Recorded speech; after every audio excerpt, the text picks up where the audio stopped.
The massive space station orbited the gas giant Nexus Prime, its metal surface gleaming under the light of 3 distant suns. Inside the grand chamber, representatives from 12 alien species sat in a perfect circle. The Galactic Council had ruled this corner of the galaxy for over 2,000 years. Commander Rex Stone stood alone in the center of the chamber. His blue uniform bore the simple emblem of Earth, a small planet that most council members had never bothered to learn about. The human looked calm, but his dark eyes showed the anger burning inside. "The council has made its decision," announced Prime Minister Vox, a tall creature with gray skin and 4 arms. His voice echoed through the chamber like thunder. "Humanity has grown too quickly. Your ships are too many.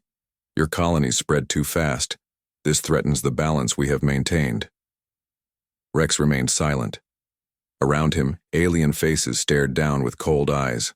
Some had scales, others had fur, and a few glowed with inner light, but all shared the same expression. They saw humans as nothing more than pests. "You will reduce your fleet by 90%, continued Vox. "You will abandon all colonies beyond your home system. You will limit your population to 2 billion beings." These terms are not open to discussion. The human ambassador finally spoke. His voice was steady but carried an edge that made several aliens shift in their seats. "And if we refuse, then you will be eliminated," said General Krex, a massive creature covered in black armor. "We have done this before. The Centauri refused. Our terms 50 years ago. Now their worlds are empty ruins." Rex nodded slowly. He had seen the dead Centauri worlds during his journey here. Cities turned to glass. Oceans boiled away. Entire continents cracked and burning. The Council's war. Fleets were efficient at destruction. "The Council controls over 10,000 warships," added Minister Zara, her blue tentacles writhing with amusement. "You humans have what? Maybe 300 ships? Your weapons are primitive. Your shields are weak. Resistance would be suicide." "How long do we have to decide?" Rex asked. 30 standard days, replied Vox. "Return to your people. Tell them the truth.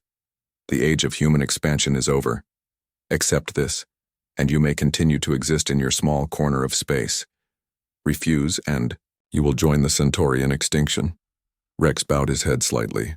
"I understand. Thank you for your mercy." The aliens laughed at his words. They had heard similar responses from dozens of species over the centuries. Fear always won in the end. The human would return home, and his leaders would accept the terms. It was the natural order of things. As Rex walked toward the exit, Vox called out one final warning. "Do not think to run or hide, human. Our ships patrol every system. Our agents watch every trade route. There is nowhere in this galaxy that our reach cannot find you." The chamber doors sealed behind the human ambassador with a heavy clang. The council members began discussing other matters: trade disputes, territory claims, the usual business of governing a galactic empire. The human problem was solved, just like all the others. But they had made one critical mistake. They assumed Rex Stone was just another frightened ambassador from a weak species begging for survival. They did not know that he was also Admiral Stone of the Human Defense Force. They did not know about the secret military stations hidden in deep space. They did not know about the new weapons that human scientists had developed in underground labs. Most importantly, they did not know that humanity had been preparing for this day since they first learned of the Council's existence. While other species had submitted to alien rule, humans had been planning, building, and waiting. As Rex's small ship departed the station, he activated a hidden transmitter. The message was brief and coded, but its meaning was clear to those who received it back on Earth. The Council had made their demands. The 30-day countdown had begun. In boardrooms and military bases across human space, red lights began flashing. Sealed orders were opened. Dormant protocols came online. The machine that humanity had built in secret started moving. The Galactic Council thought they had just delivered an ultimatum to another weak species. Instead, they had declared war on an enemy that had been preparing for this moment for decades. The age of human expansion was not ending. It was about to begin in earnest. Deep in the void between star systems, where no trade routes passed and no patrol ships ventured, something massive stirred in the darkness. The Erebus station had been humanity's greatest secret for 20 years, a shipyard built inside a hollowed-out asteroid, invisible to all sensors. Admiral Kate Morgan floated in the command center, watching through reinforced windows as the final preparations began. Hundreds of ships filled the cavern around her, each one representing years of secret construction and stolen alien technology. "Status report," she commanded. Captain Ben Cross checked his display. "All ships report ready, Admiral. We have 800 heavy cruisers, 2,000 destroyers, and 500 support vessels. The new stealth systems are online. Quantum weapons are charged and ready." Morgan nodded. Rex's message had reached them 6 hours ago. The Council's ultimatum was no surprise. Human intelligence had been tracking their movements for months. What mattered now was the response. "Any word from the other hidden fleets?" she asked. "Titan base reports ready. Omega Station confirms all ships operational.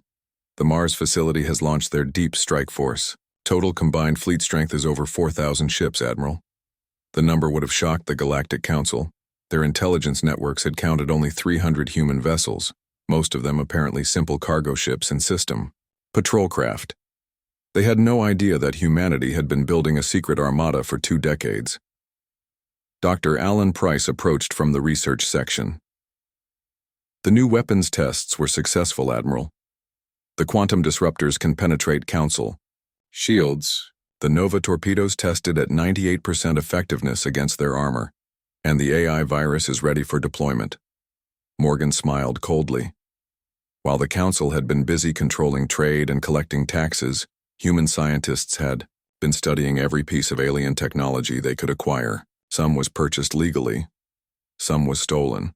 Some came from the wreckage of ships that had mysteriously disappeared in deep space. "What about their communications?" she asked. "We've been monitoring their networks for 5 years," replied Intelligence Officer Lisa Park. "Every Council ship, every station, every planet, we know their locations, their defenses, their patrol schedules. They never bothered to encrypt their signals properly. They thought no one would dare spy on them." The Admiral looked out at her fleet again. Each ship had been built using the best of human engineering combined with advanced alien technology. The Council's arrogance had been their weakness. They never imagined that the primitive humans were capable of reverse engineering their equipment. "There's more, Admiral," Cross continued. "Our agents report that several other species are ready to revolt. The Altarians, the Vegan colonies, the Tau systems, they're all waiting for someone to make the first move against the Council." "How many ships could they provide?" Morgan asked. "Combined? Maybe 2,000 vessels. Not as advanced as ours, but they know the Council's weaknesses. They've been planning their own rebellions for years." Morgan nodded. The Galactic Council ruled through fear, but fear only worked as long as their enemies believed they were invincible. Once that illusion was broken, their empire would crumble from within. "Send the coded messages," she ordered. "Tell our allies to begin Phase 1, hit the outer patrol stations, make it look like random pirate attacks. We want the Council to scatter their forces before we reveal our true strength." Across the hidden fleet, engines began powering up. Ships that had waited in darkness for years started moving toward the cavern exits. The asteroid field around Erebus Station had been carefully arranged to hide dozens of launch tunnels. "Admiral," called Communications Officer Tom Nash. "We're receiving Rex's final transmission from the Council station. He's requesting permission to begin the countdown." "Granted," Morgan replied. "Signal all fleet commanders. Operation Prometheus begins in 72 hours. The name was fitting. In ancient mythology, Prometheus had stolen fire from the gods and given it to humanity. Now, humanity was about to steal something far more valuable from their alien overlords, their empire. As the first wave of ships departed the hidden base, Morgan opened a secure channel to Earth Command. President Davis appeared on her screen, looking older than his 60 years but with determination burning in his eyes. "The die is cast, Madam President," Morgan reported. "Our fleets are moving to position. The Council will never know what hit them." Make them pay for every human life they've threatened, Davis replied. Show them what happens when you corner a species that refuses to kneel. The transmission ended, and Morgan turned back to her fleet. In 3 days, the galaxy would learn that humanity was no longer asking for permission to exist. They were taking their place among the stars, and anyone who stood in their way would burn. The Council Patrol Station Guardian 7 orbited a dead moon at the edge of the Vega system. For 15 years, its massive weapons had enforced the Council's will in this sector. Captain Vex of the Altarian species had always hated the sight of it through his merchant ship's viewport. Today, that hatred would finally find release. All ships, this is Lightning Leader, came the coded transmission. Execute strike pattern Alpha in 3, 2, 1, mark. Vex's cargo hauler suddenly split apart like a blooming flower. Hidden, weapon pods deployed from concealed compartments. What had appeared to be a simple transport vessel revealed itself as a heavily armed warship. Around him, 11 other merchant ships did the same. The Guardian Station's alarms began screaming as sensors detected the sudden appearance of hostile vessels. But the human-designed stealth systems had worked perfectly. The rebel fleet was already inside the station's defensive perimeter. "This is Commander Hall aboard the human ship Vengeance," announced a calm voice over the communications channel. "Guardian Station, you have 30 seconds to surrender before we open fire." Commander Yax, the station's reptilian leader, activated his emergency beacon. "This is Guardian 7 to all Council forces. We are under attack by unknown vessels. Request immediate assistance." The reply came from Admiral Morgan herself, broadcasting from 3 systems away. "This is the Human Defense Force. Your Council's reign of terror ends today. Surrender now and your crews will be spared." Yax laughed, showing rows of sharp teeth. "Humans? You primitives dare attack a Council station? I have 800 crew members and enough firepower to glass a planet." "You had 800 crew members," Hall corrected. The station shuddered as quantum disruptors struck its hull. The alien shields, designed to stop traditional energy weapons, offered no protection against the new human technology. Armor plating that had withstood decades of space debris and minor attacks melted like ice under blowtorches. "Impossible," Yax whispered as damage reports flooded his command center. "Their weapons can't penetrate our defenses." But they could, and they did. 20 years of studying captured Council technology had paid off. Human scientists knew exactly how alien shields worked and had designed weapons specifically to bypass them. The second wave of attacks targeted the station's communication arrays. The AI virus that Dr. Price had developed infiltrated the Council's computer networks, spreading through their communication systems like wildfire. Within minutes, the virus would reach other stations and ships, gathering intelligence and preparing the way for future attacks. "All power systems failing," reported Yax's engineer. "Life support is at 30%. Hull breaches on levels 4 through 7. Through his command center's cracked viewport, Yax watched more ships emerge from hyperspace.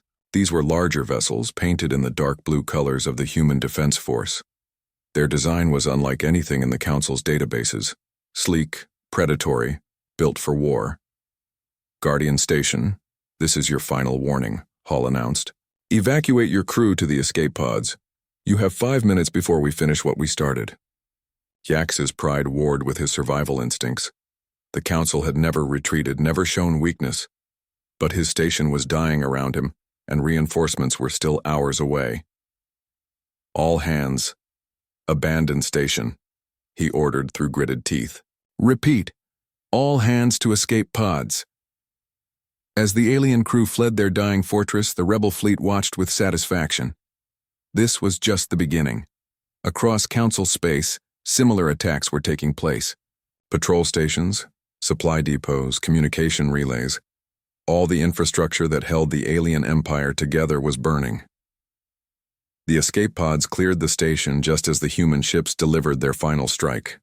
Guardian 7, which had intimidated countless species for over a decade, became an expanding cloud of debris and plasma. "Strike leader to all units," Hall announced. Primary target destroyed. All ships report status. One by one, the rebel vessels confirmed successful attacks. Not a single human or allied ship had been lost. The Council's supposedly invincible defenses had crumbled in less than 30 minutes. Excellent work, came Admiral Morgan's voice. Phase 2 begins in 6 hours. All units proceed to rally points Delta through Omega. Time to show the Council what real warfare looks like. As the combined fleet jumped into hyperspace, leaving only wreckage behind, the first reports reached the Council chambers on Nexus Prime.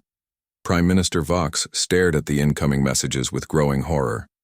12 patrol stations destroyed. 4 supply bases captured. Communication networks compromised. And most shocking of all, the attackers were humans, supported by species the Council thought they had beaten into submission years ago. How many ships do they have? Vox demanded. Unknown, sir, replied his intelligence chief. Our estimates were clearly wrong, very wrong. The age of Council dominance was ending. The age of human revenge had begun. The Grand Chamber of the Galactics. Council had never seen such chaos. Emergency alarms blared constantly while holographic displays showed the spreading destruction across their empire. Red markers indicated destroyed stations. Yellow showed compromised systems. Green zones, areas still under Council control, were shrinking by the hour. Prime Minister Vox paced behind his command podium, his 4 arms gesturing wildly as reports flooded in. 17 stations destroyed in the last 6 hours. Our entire outer defense network is gone. How is this possible? General Kreck stood rigid at his station, black armor reflecting the red emergency lights. The humans have allied with over 40 rebel species. Our intelligence estimates were completely wrong. They have at least 4,000 ships, possibly more. 4,000? Minister Zara's tentacles writhed in panic. Our scouts reported only 300 human vessels. Where did they hide the rest? The answer came from Intelligence Chief Knox, a pale creature whose multiple eyes rarely showed emotion. Today those eyes held something resembling fear. They built secret shipyards in deep space, hidden bases in asteroid fields. Our patrols never detected them because we weren't looking for them. Vox slammed his fist on the podium. 20 years. They spent 20 years preparing for this war while we ignored them. How did our spies miss something so massive? They didn't use spies, Knox admitted. They used mathematics and patience. They studied our patrol routes, our communication schedules, our defensive patterns. They knew exactly where we were weak. On the main display, another red marker appeared as Fortress Gamma fell to human attack. The massive military base had guarded the approaches to 3 Council worlds. Its destruction left those planets defenseless. What about our allies? Vox demanded. The hegemony, the Trade Federation. Surely they will assist us. General Krex shook his head. The hegemony is staying neutral. They say this is an internal Council matter. The Federation is actually selling supplies to the rebels. They claim it's just business. Cowards, Vox spat. What of our own forces? How many ships can we deploy? 8,000 vessels, Krex reported. But they're scattered across 12 sectors. It will take weeks to gather them into effective battle groups. The humans are using hit-and-run tactics, striking fast and disappearing before we can respond. Minister Zara leaned forward, her blue skin pale with worry. What about the homeworlds? Are they safe? For now, Krex replied. But human ships have been detected in 7 home systems. They're not attacking yet, but they're watching, studying our defenses. The implication was clear. The humans could strike at the heart of Council power anytime they chose. They were deliberately holding back, letting fear and uncertainty tear the Council apart from within. Sir, interrupted communications. Officer Tex. We're receiving a transmission from the human fleet. They're requesting a parley. Put it through, Vox ordered. The main display shifted to show Admiral Morgan aboard her flagship. Behind her, the bridge crew worked with calm efficiency. No panic, no fear, just professional soldiers doing their job. Prime Minister Vox, Morgan said, her voice steady. I believe you wanted to discuss surrender terms. Surrender. Vox's forearms spread wide in outrage. The Council does not surrender to primitives. We have ruled this galaxy for 2,000 years. Had, Morgan corrected. Past tense. Your empire is crumbling. Your allies are abandoning you. Your patrol networks are destroyed. How many more of your people need to die before you accept reality? What do you want? Vox asked through clenched teeth. Complete withdrawal from all human systems, recognition of human sovereignty, reparations for the species you've oppressed, and war crimes trials for council leadership. The chamber erupted in angry shouts from the alien representatives. General Krex stepped forward, his massive frame intimidating even through the hologram. You dare make demands of us? We could destroy your pathetic homeworld with a single fleet. Morgan smiled coldly. You could try, but first you'd have to find it. The transmission flickered, showing brief images of Earth surrounded by massive defensive stations, weapon platforms that dwarfed anything in the Council's arsenal, shield generators that could protect entire continents. While you were busy oppressing other species, Morgan continued, we were preparing for your inevitable attack. Earth is now the most heavily defended planet in the galaxy. Your fleets would break against our defenses like waves against a cliff. Impossible, Krex growled. Our intelligence shows no such installations. Your intelligence has been wrong about everything else, Morgan pointed out. Why should this be different? The transmission ended, leaving the council chamber in stunned silence. Everything they thought they knew about humanity had been proven false.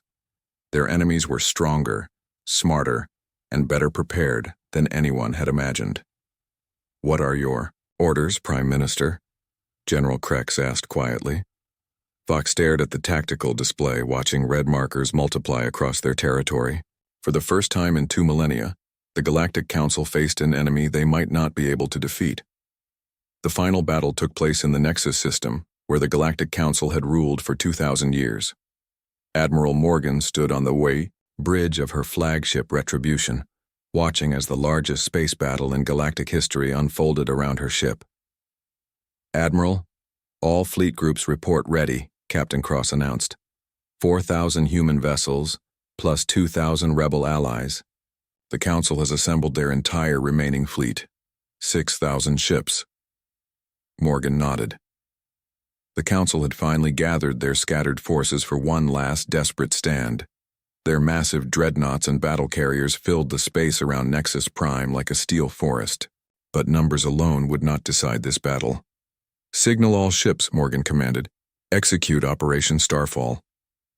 Across the human fleet, quantum weapons charged to full power. The new technology that had taken 20 years to develop was about to face its ultimate test.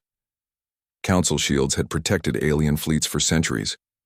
Today, those shields would become death traps. The first salvo lit up space like a newborn star. Quantum disruptors struck the Council formation, passing through their energy shields as if they didn't exist.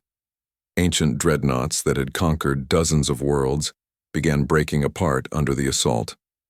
Impossible, General Krex muttered, from his command ship Dominator. Our shields are holding at full strength. Why are we taking damage? His science officer, a nervous creature named Pix, checked his readings twice before answering. Sir, their weapons are operating on quantum frequencies. They're not breaking through our shields. They're ignoring them completely. Krex's blood ran cold. The Council's entire military doctrine was based on shield superiority. If the humans could bypass that advantage, everything changed. All ships, advance and engage, he ordered, close to traditional weapons range. But as the Council fleet moved forward, the second phase of the human plan began. Stealth fighters that had been hiding in the system's asteroid field emerged behind the alien formation. These small, fast ships carried a special payload, AI viruses designed to infiltrate Council computer systems. Sir, we're losing control of our navigation systems, reported Krex's engineer. Something is corrupting our ship networks. Across the Council fleet, the same report echoed from dozens of vessels. Ships began drifting out of formation as their computers crashed. Weapon systems failed. Life support flickered. The virus spread through their communication networks like wildfire. On the human flagship, Dr. Price watched his creation work with satisfaction. The AI virus is performing beyond expectations. 40% of their fleet is now operating on emergency power only. Admiral Morgan opened a communication channel to the entire battlefield. Council forces, this is Admiral Morgan of the Human Defense Force. Your fleet is defeated. Surrender now and your crews will be spared. Prime Minister Vox appeared on the transmission from his personal battleship. His 4 arms shook with rage. Never. The Council will not bow to primitive savages. Then you'll burn with your empire, Morgan replied coldly. The battle's final phase began as rebel fleets from across the galaxy emerged from hyperspace. The Altarians, the Vegans, the Tau colonies, and dozens of other oppressed species had waited for this moment. Their ships might be older and less powerful than human vessels, but they fought with the fury of the long oppressed. Sir, we're surrounded, Krex's tactical officer reported. Enemy forces on all sides. Our formation is collapsing. Through the viewport of his command ship, Krex watched his empire die. Council dreadnoughts that had terrorized the galaxy for centuries were being torn apart by human weapons. Rebel fighters swarmed over damaged vessels like angry insects. The space around Nexus Prime was filled with burning wreckage. General, came a weak transmission from Prime Minister Vox. My ship is crippled, life support failing. The human fleet is closing on Nexus Station. Krex looked at his own damage reports. The Dominator had lost most of its weapons and was venting atmosphere from multiple hull breaches. Around him, the few surviving Council ships were in similar condition. All remaining vessels, he announced on the emergency frequency. This is General Krex. Prepare to surrender. The words tasted like poison in his mouth. The mighty Galactic Council, rulers of countless worlds, defeated by the species they had dismissed as primitives. But the alternative was the complete destruction of everything they had built. Admiral Morgan's voice echoed across the battlefield one final time. Council forces, power down your weapons and prepare to be boarded. The age of your empire is over. As human and rebel ships moved to secure the surviving Council vessels, Morgan opened a channel to Earth. President Davis appeared on her screen, smiling for the first time in months. Madam President, Morgan reported, the Galactic Council has surrendered. Humanity is free. Across human space, celebrations began. The species that had been told to limit their growth, to accept their place as subjects, had instead claimed their destiny among the stars. The galaxy would never be the same.